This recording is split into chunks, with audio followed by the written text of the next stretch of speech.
Welcome back, everybody. This is the Benjinator, and you're watching Let's Play Xenogears, the greatest JRPG on Earth. So last time we saw what was left of our shattered world. Apparently there's still fighting going on in Kislev. Well, recreationally, of course. The war's over because the nation doesn't exist.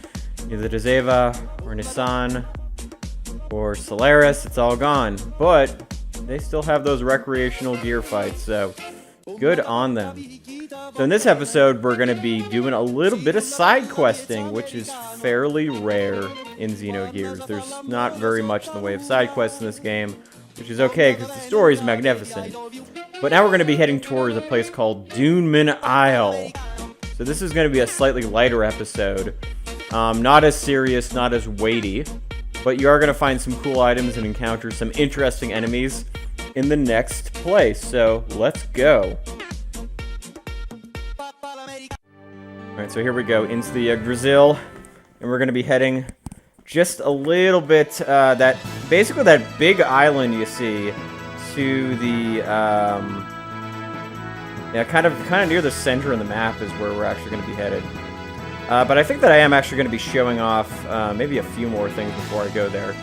I'm just trying to remember exactly where I, ended up going the last time. So yeah, that's the second, we're just going to stop right here.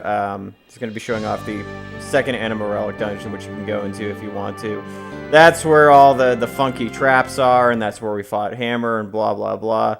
That's actually the place you want to go if you want to fight a bunch of Croaker tribes to get a bunch of, like, fangs and scales and, you know, ivories from the elephant creatures. So, there's Merkava.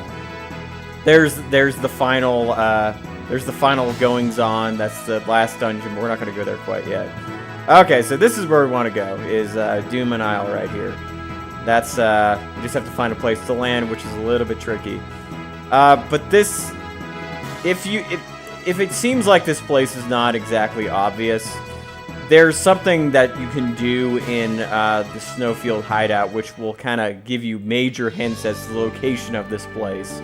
But that scene I'm going to be showing in a later episode, believe it or not, so we're kind of going in reverse. But you have to make sure to get off your gears in order to go into Duneman Isle, otherwise you're not going to be let in. So, yeah, this place, it's playing the Thames music, I love it. And now we got, you know, happy, you know, Tuscan Raiders talking, basically, I guess rapping at you, maybe? I'm not sure. I'm not sure exactly what they're doing. But, yeah, it kind of makes it seem like this is going to be a place with really tough enemies. And there's actually one really tough enemy. But there is, most of the enemies here are actually not that difficult at all, as you'll see. See, we got your standard, Dunemen or sand troopers or what have you. So these guys can be dealt with fairly easily, as we will see, with the three amigos, including Sitan Yuzuki, the most powerful MFer on Earth. He's, I don't know, I don't think I've ever leveled him up as much as I have with this round, which is perfectly okay. So now we got our friendly Coho, as usual.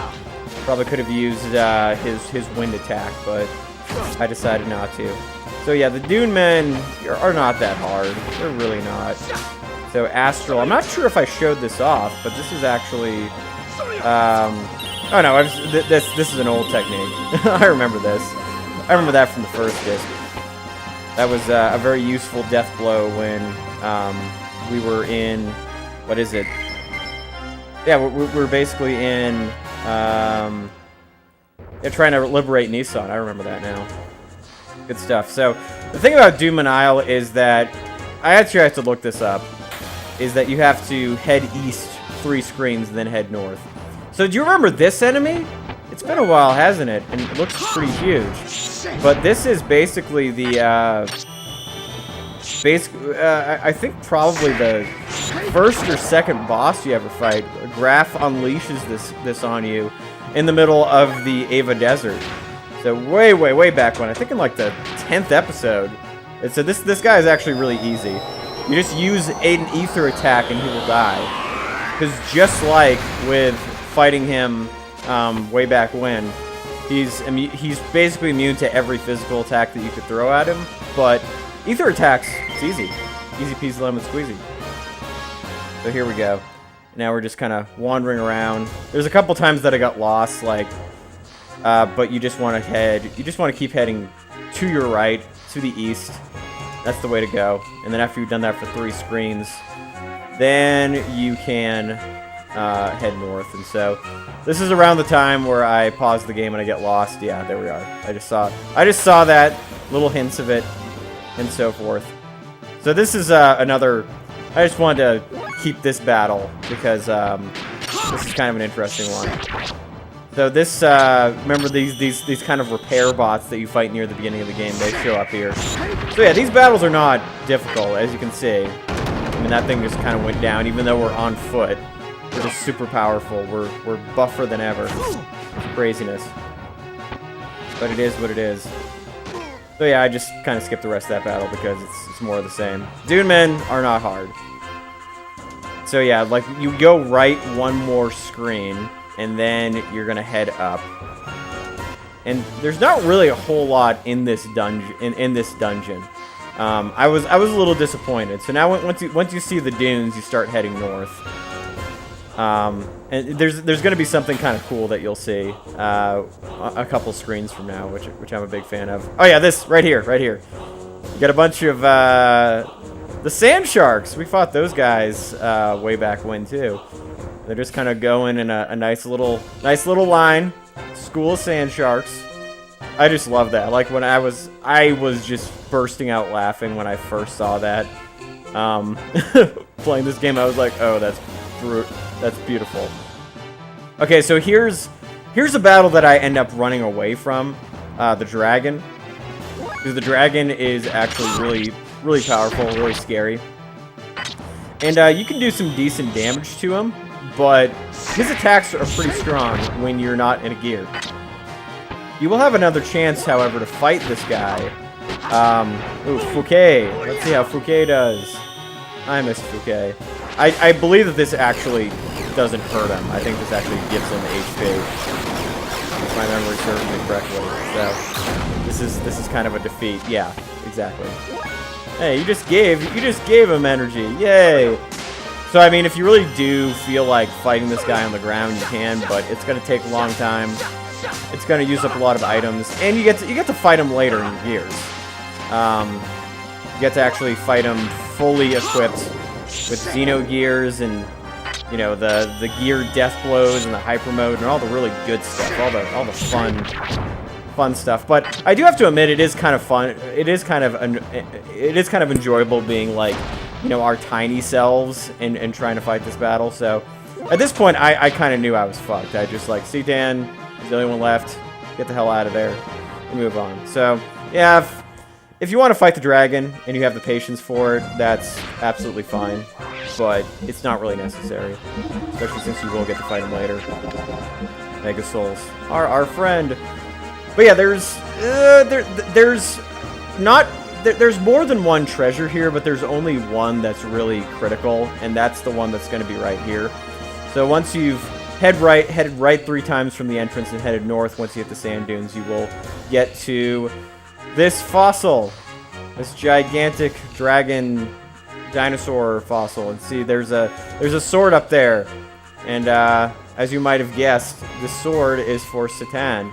The Citan is the greatest, and he deserves an awesome weapon. So we already got the Kijin sword for his gear, the Fenrir, but on the ground we get the Yamato sword, which is the best sword that you can get for Citan, fighting hand to hand.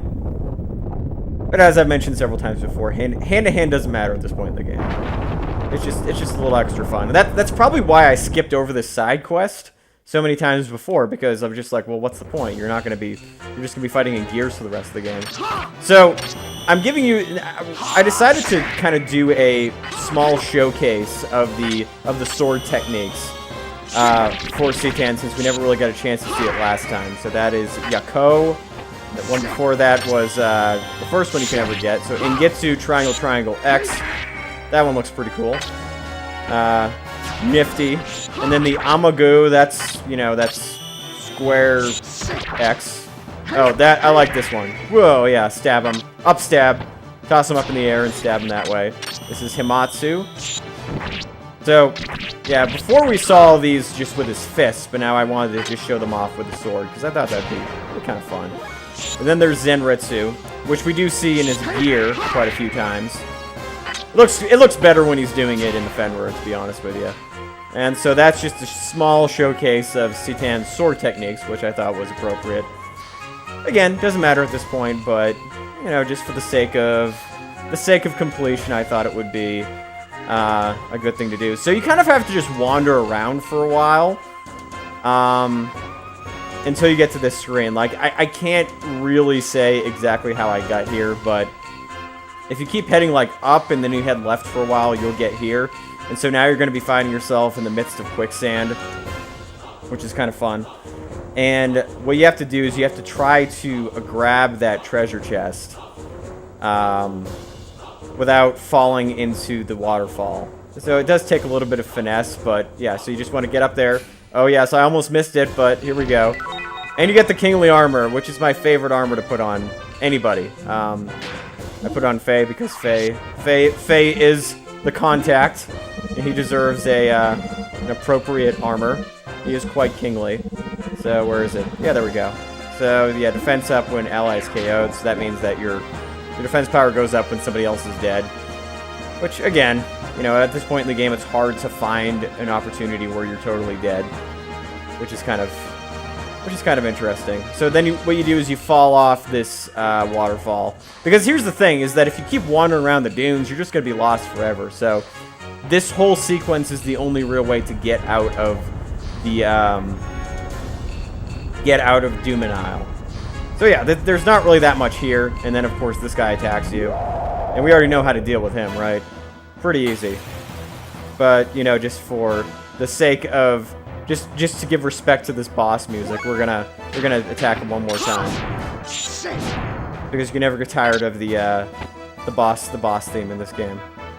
Which and it's so funny, this music that you're hearing. I always thought of it as like the Geblar music, like, you know, when Geblar comes after you.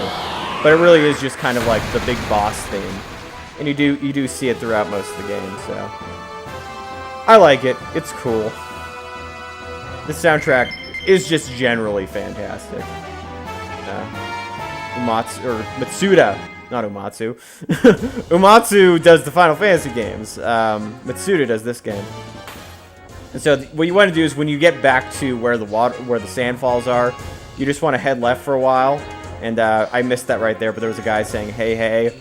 If you just kind of wander along this perimeter, you will get to a guy that says, hey, hey, and then you do want to find him. And I think that, oh yes, this battle, I kept this battle because you get to fight sand sharks. And remember, like, when we just fought them with Faye, they seemed to have a lot of HP, and they were very powerful. And I remember way back at the beginning of this LP, I basically said, well, avoid those guys if you run into them in the desert. But now that you're just, you know, you're in full contact mode and you've had contact with the wave existence, you have shit tons of death blows, they shouldn't be too much of a they shouldn't be too much of a burden, so to speak.